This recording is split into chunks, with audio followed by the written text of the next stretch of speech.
मतलब मामला कहाँ अटका हुआ है? शहबाज शरीफ साहब का निगरान वजीर आजम बनने का शौक या फिर नवाज शरीफ साहब का इसहाक डार साहब को हर हाल में निगरान वजीर आजम बनाने की ख्वाहिश? शादेब, इस मामले के दो मराहल हैं ना। एक मरहला जिसमें इस वक्त ज़ेर गौर है वो ये है कि तमाम जो हुकूमती जमातें हैं जो इस कोalition का हिस्सा थी उन्होंने आपस में एग्री करना है। अगरचे पाकिस्तान पीपल्स पार्टी और मुस्लिम लीग नून मेजर पार्टीज़ थी, लेकिन मौलाना फजल रहमान से भी मुशावरत होनी है, अख्तर बैंगल साहब से भी मुशावरत होनी है, बाप पार्टी से भी मुशावरत होनी है, ANP से भी मुशावरत होनी है। तो प्रोसेस जो है वो वहाँ इस वक्त मौजूद है, क्योंकि उस प्रोसेस से जो नाम निकलेंगे फिर वही राजा रियाज साहब से डिस्कस होंगे और आगे चलेंगे। और इसमें जो डिबेट है वो इसी बात की है कि क्या जो बुनियाद है निगरान वज़ीर आज़म बनाने की वो क्या है। हमारी नज़र में, मुस्लिम लीग नून की नज़र में वो यही है कि कोई ऐसा शख्स होना चाहिए, किसी भी पार्टी का नॉमिनी हो, जो मुआशी इस्तेहकाम का अमल शुरू हुआ है उसमें तातुल ना आने दे और उसको लेकर चले इंतखाबात तक। तो दूसरा इशू ये कि हमने जो न्यूट्रल्स देखे हैं इससे पहले, बड़े बड़े अच्छे और मोतबर लोग थे, जस्टिस नासरुल मुल्क थे, लेकिन जस्टिस नासरुल मुल्क जैसे लोग भी 2018 के इंतखाबात की चोरी को नहीं रोक सके थे। तो अब जो कानून जिस नहज पर पहुंचा है इलेक्शन का, अब इलेक्शन करवाना मुकम्मल तौर पर इलेक्शन कमीशन ऑफ पाकिस्तान की जिम्मेदारी है। मौजूदा हुकूमत की जो जिम्मेदारी थी उनको फ़ंड्स देने की, वो हमने 50% से ज़्यादा फ़ंड उनको फराहम कर दिए हैं, वो इलेक्शन की पूरी तैयारी कर सकते हैं। और सिक्योरिटी जो इदारे हैं उनकी तरफ से भी कमिटमेंट है। तो हमने तो अपनी कमिटमेंट जाहिर कर दी है, ये जब आपने आम बात की कि नासिर मुल्क साहब जैसी जो शख्सियत थे, ममालिक से वो भी इन्वेस्टमेंट लाने का अमल है, उसको जारी रखना है, वो भी नहीं रोक सके थे। नासिर मुल्क साहब जैसी शख्सियत भी, जो कुछ 2018 में हुआ हमें नजर आया कि क्या क्या हो रहा था। तो फिर इतना सोचो विचार क्यों, जब अगर उसका इतना रोल ही नहीं होना है। और वैसे भी अब तो आप लोग रॉन्ग साइड पे भी नहीं है एस्टैब्लिशमेंट के, आप लोगों को ये खतरा हो कि आपके खिलाफ धांधली हो जाएगी। इस वक्त तो तहरीक इंसाफ रॉन्ग साइड पर है, तो फिर भी आखिर तक क्यों इतना मसला है कि अनाउंस ही नहीं कर पा रहे हैं, लीडर ऑफ द अपोजिशन और वज़ीर आज़म बैठ ही नहीं पा रहे हैं। हालांकि आज रात उन्होंने कहा कि वो भेज देंगे, जिसमें भी तकरीबन 2.25 घंटे रह गए हैं असेंबली की तहलील का मामला। जी, तो यही जिस बुनियाद पर यह फैसला होना, इस दफ़ा ये बुनियाद उस तरह नहीं होगी कि हमें कोई एक न्यूट्रल और मोतबर आदमी चाहिए या खातून पाकिस्तानी शहरी जो ये काम कर सके। यहाँ आई थिंक जो प्राइमेसी है या जो जिसकी तरफ तरजीह है वो यही है कि जो मुआशी बहाली का अमल है उसमें तातुल ना आए आने वाले जो ये केयर टेकर के महीने हैं, ताकि हम इलेक्शन तक पाकिस्तान की मुईशत में मज़ीद कोई तातुल ना आए, कोई सस्पेंशन ना आए। और अगर जो आने वाली इन्वेस्टमेंट है वो फिर हुकूमती प्रोसेस में से आगे चलती रहे जब तक अगली हुकूमत आकर फिर उसको फाइनलाइज नहीं कर देती। तो इसलिए ये बहुत सारे नाम हैं, अच्छे नाम हैं, उन पर गुफ्तगू होगी और फैसला बहुत जल्द हो जाएगा। उमर चीमा साहब की स्टोरी को कंफर्म कर रहे हैं कि अभी जो सिलसिला शुरू हुआ है जिसके तहत इन्वेस्टमेंट मुतवक्के है वो आए तो क्रेडिट नून लीग को मिल जाए, इसलिए नवाज शरीफ साहब पुश कर रहे हैं कि इसहाक डार साहब भी हों, मगर शायद पार्टी के अंदर भी अपोजिशन है, शहबाज शरीफ साहब भी नहीं चाहते हैं कि इसहाक डार साहब हो।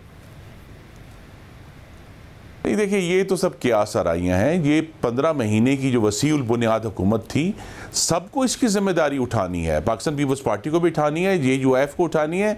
यानी वो एक हमारे बहुत मोतबर वज़ीर थे जो हमारे कॉलीग थे, शाहजहान बुगटी साहब, जो एक बंदे की जमात है, या ANP है जिनके एक रुकन थे हमारे भाई अमीर हैदर होती साहब, उनकी भी उतनी बराबर जिम्मेदारी है मुईशत के मामले में, जमहूरियत के मामले में, पार्लियामान के मामले में, खारजा पॉलिसी के मामले में। तो जहाँ अच्छाइयाँ हैं जिसका क्रेडिट सब लेंगे, तो वहाँ जो अगर मुश्किलात और चैलेंजेस है उसका भी सबने क्रेडिट इकट्ठा लेना है। लेकिन ये एक यूनिक एक्सपेरिमेंट हुआ है शाहजेब पिछले 15 महीनों में कि इतनी जमातें इकट्ठी चली, यूनाइटेड रहीं। तो ये जो आखिरी अमल है मुशावरत का निगरान वज़ीर आज़म के लिए, मुझे ये तवक्को है कि जिस तरह शहबाज शरीफ साहब ने बड़े आसान तरीके से सारे प्रोसेस को चलाया 15 महीने, इतना लेट को भी प्रॉपर्ली स्टेयर कर लेंगे। पहले भी हुआ है, क्योंकि ज़ाहिर ये तीसरी असेंबली है जो अपनी मुद्दत पूरी कर रही है। अनफॉर्चुनेट है कि किसी वज़ीर आज़म ने अपनी नहीं मुद्दत पूरी की, बट असेंबली तीसरी ज़रूर है 2008 के बाद जो अपनी मुद्दत पूरी करेगी।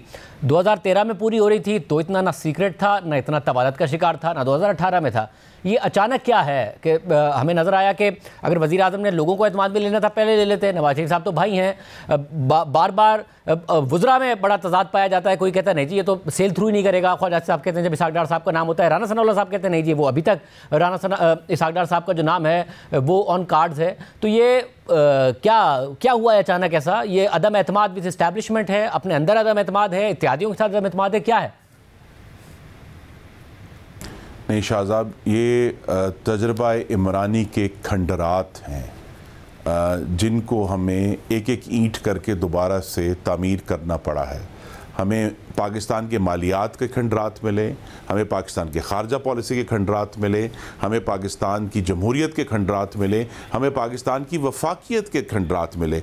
और उसके ऊपर जो है अल्लाह ताला की मर्ज़ी थी, सैलाब आ गया, एक क्राइसिस मुख्तलिफ एक शाम का हमें बार बार सामना करना पड़ा मुख्तलिफ बुरानों का। तो उसकी वजह से ये एक यूनिक सिचुएशन है कि बड़ी मुश्किल से अब इकॉनमी जो पिछले 15 माह में से गालिबन हम कहते हैं 12 माह जो है वो बड़ी मुश्किल का शिकार थी, पिछले 3 माह से उसमें कुछ ठहराव पैदा होना शुरू हुआ है। तो अब सबकी ये ख्वाहिश है कि ये जो इकॉनमी के अंदर बेहतरी आई है इसको किसी तरह सस्पेंशन का शिकार नहीं होना चाहिए। फिर जब नहीं होना चाहिए तो फिर ऐसा तो फिर क्या आप लोगों की तरफ से इसहाक डार साहब का ही नाम आएगा?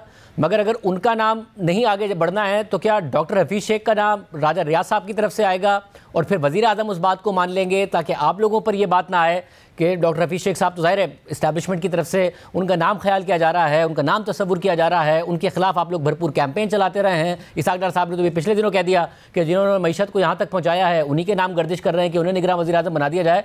तो फिर ये भी नाम वज़ीर आज़म शहबाज शरीफ़ी की तरफ से आ सकता है या राजा रियाज साहब की तरफ से आएगा और फिर आगे बढ़ जाएगा? देखिए हम सब इसके ऊपर क्या सराई कर सकते हैं, लेकिन जो मैंने मुशाहिदा किया है और जो हक़ाइक़ हैं काबीना के अंदर से वो ये है कि इस काबीना की मुकम्मल इत्तेहाद और सपोर्ट शहबाज शरीफ को हासिल रही है और आज तक हासिल है।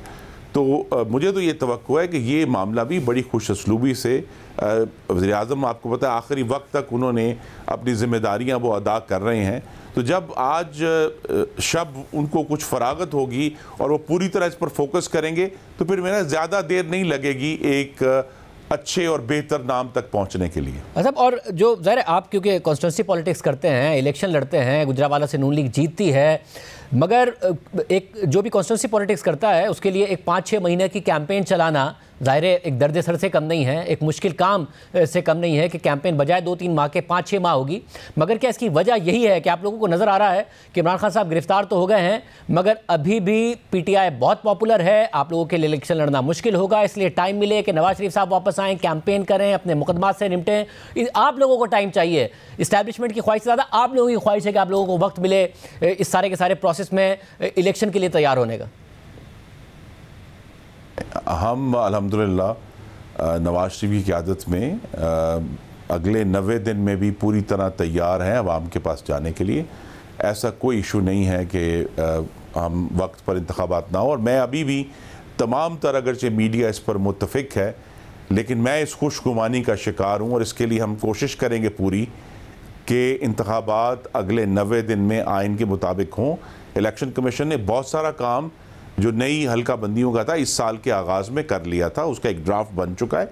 तो अगर उस पर फोकस होगा तो ये 90 दिन में भी इंतखाबात होंगे। 90 दिन के इंतखाबात ही बेहतर होंगे क्योंकि पाकिस्तान के अवाम से रुजू करना अब ज़रूरी है। असम्बली अपनी मुद्दत मुकम्मल कर रही है और अवाम की तरफ से जो मैंडेट आएगा वो फिर स्ट्रेंथन करेगा ये जो इकोनॉमिक वो दुरुस्त है। मगर सब इसमें भी मसला है कि शुरू किया काबीना के आगे चलेंगे। एक ही काबीना के वुज़रा जो कि एक ही पार्टी से ताल्लुक़ रखते हैं उनकी राय क्यों नहीं मिल रही होती है? क्योंकि जो आपकी खुशगुमानी है वो राना सनाउल्लाह की गलतफहमी बन जाती है फिर, क्योंकि वो कह रहे हैं मुझे 2023 में इंतखाबात ही नहीं होते नजर आ रहे हैं, यानी कि 120 दिन के अंदर 100 दिन के अंदर भी इंतखाबात नहीं होते नजर नहीं आ रहे।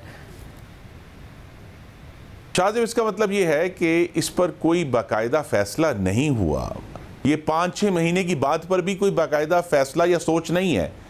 तो जब बाकायदा फैसला और सोच नहीं है और मुशावरत अभी तक तो नहीं हुई तो फिर गालिब कयास हमें हमेशा आईने पाकिस्तान पर रखना है जो ये कहता है कि अगर असम्बली वज़ीर आज़म तहलील करते हैं तो इंशाअल्लाह 90 दिन के अंदर इंतखाबात होंगे और पाकिस्तान की आवाम की राय जो है, असल हमारा चैलेंज ये है और इलेक्शन कमीशन का चैलेंज ये है कि ये इलेक्शन 2018 के बरक्स सही मानों में साफ, शफाफ और गैर आइनी मुदाखलत से पाक हों, फिर पाकिस्तान की अवाम जिसको मुंतखब करे वो इंशाल्लाह चारों सूबों में और वफाक में हुकूमत बनाएंगे।